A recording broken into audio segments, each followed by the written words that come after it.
School से छुट्टी होते ही पायल दौड़कर आइसक्रीम वाले के पास पहुंच गई। पायल, भैया जल्दी से चॉकलेट वाली आइसक्रीम दे दो। आइसक्रीम लेकर पायल जल्दी से सामने खड़ी अपनी स्कूल बस में बैठ जाती है। तभी उसकी सहेली खुशबू उसके पास आती है। खुशबू, पायल तू रोज आइसक्रीम खाती है, तेरे दांत खराब हो जाएंगे। मेरी मम्मी तो मुझे आइसक्रीम के लिए पैसे ही नहीं देती। पायल, तुझे पता है मुझे आइसक्रीम बहुत पसंद है। आइसक्रीम के लिए मैं कुछ भी कर सकती हूँ।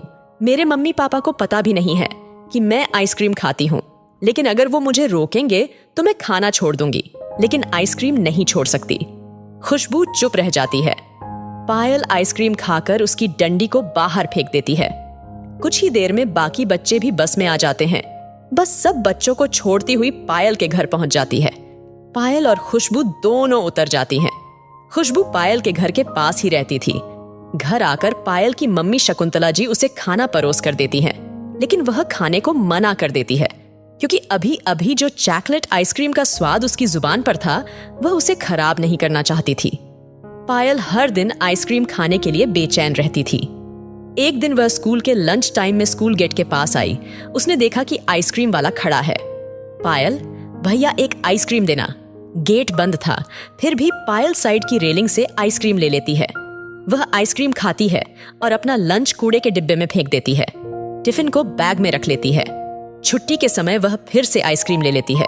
खुशबू, दोपहर को ही तो तूने आइसक्रीम खाई थी, अब फिर से आइसक्रीम खाने लगी।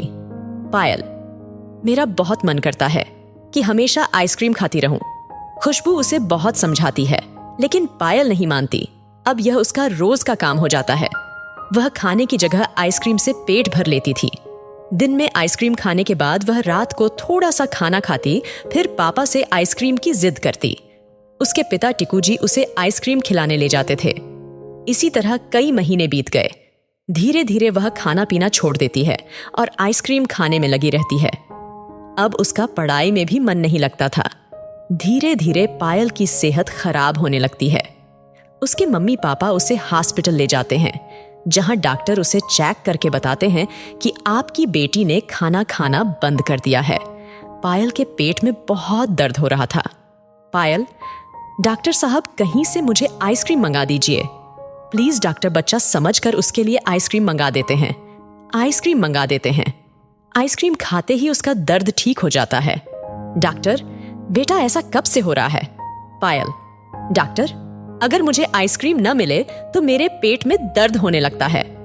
डॉक्टर, शकुंतला जी और टिंकू को सारी बात बताते हैं। डॉक्टर, आपकी बेटी को आइसक्रीम की लत लग गई है। इसका लिवर इतना कमजोर हो गया कि किसी और चीज को वह पचा ही नहीं पा रहा है। यह सुनकर दोनों घबरा जाते हैं। टिंकू, लेकिन डॉक्टर साहब इसका इलाज क्या है? डॉक्टर, बच्चे का मन जब तक आइसक्रीम से नहीं हटेगा तब तक वह कुछ और नहीं खाएगा। उसका शरीर भी अब आइसक्रीम मांगने लगा है। यह सब उसे खुद छोड़ना होगा। शकुंतला जी, लेकिन कैसे? वह तो कुछ सुनना ही नहीं चाहती। डॉक्टर, एक काम कीजिए, एक जगह है, आप उसे वहां घुमाने ले जाइए। डॉक्टर की बात सुनकर टिंकू और शकुंतला पायल को लेकर एक आइसक्रीम की फैक्ट्री में पहुंच जाते हैं। वहां पायल को वे आइसक्रीम बनाने का तरीका दिखाते हैं। बहुत ही गंदी जगह थी। चारों ओर मच्छर मक्खी थे। गंदे से पानी से आइसक्रीम तैयार की जा रही थी। जिस दूध से आइसक्रीम बन रही थी उसमें कई मक्खियां पड़ी थीं। यह सब देखकर पायल का दिमाग खराब हो गया। तभी वहां का एक कर्मचारी आइसक्रीम लेकर आया और पायल को देने लगा। पायल, छी अंकल, कितने गंदे तरीके से आइसक्रीम बना रहे हो। कितने बच्चे इसे खाकर बीमार पड़ रहे होंगे। मेरे स्कूल के बाहर भी आप ही के नाम वाली आइसक्रीम बिकती है। मैं खुद बीमार हो गई। यह कहकर पायल आइसक्रीम फेंक देती है। टिंकू और शकुंतला बहुत खुश होते हैं। तभी कुछ देर में फूड डिपार्टमेंट के लोग वहां छापा मारने आ जाते हैं। वह फैक्ट्री को सील कर देते हैं और उसके मालिक को पकड़ कर ले जाते हैं। टिंकू ने सब देखकर फोन कर दिया था। इंस्पेक्टर, टिंकू जी, ये आइसक्रीम में एक ऐसा केमिकल मिलाते थे जिससे बच्चों को इसकी लत लग जाती है और वो आइसक्रीम के बगैर रह नहीं पाते। पायल, सर, इन्हें बहुत बड़ी सजा मिलनी चाहिए। इंस्पेक्टर, बेटा, ये बहुत बड़ा क्राइम है, सजा तो इन्हें बहुत बड़ी ही मिलेगी। इसके बाद पायल ने कभी आइसक्रीम नहीं खाई। उसका बहुत दिनों तक इलाज चला। इसके बाद वह बिल्कुल ठीक हो गई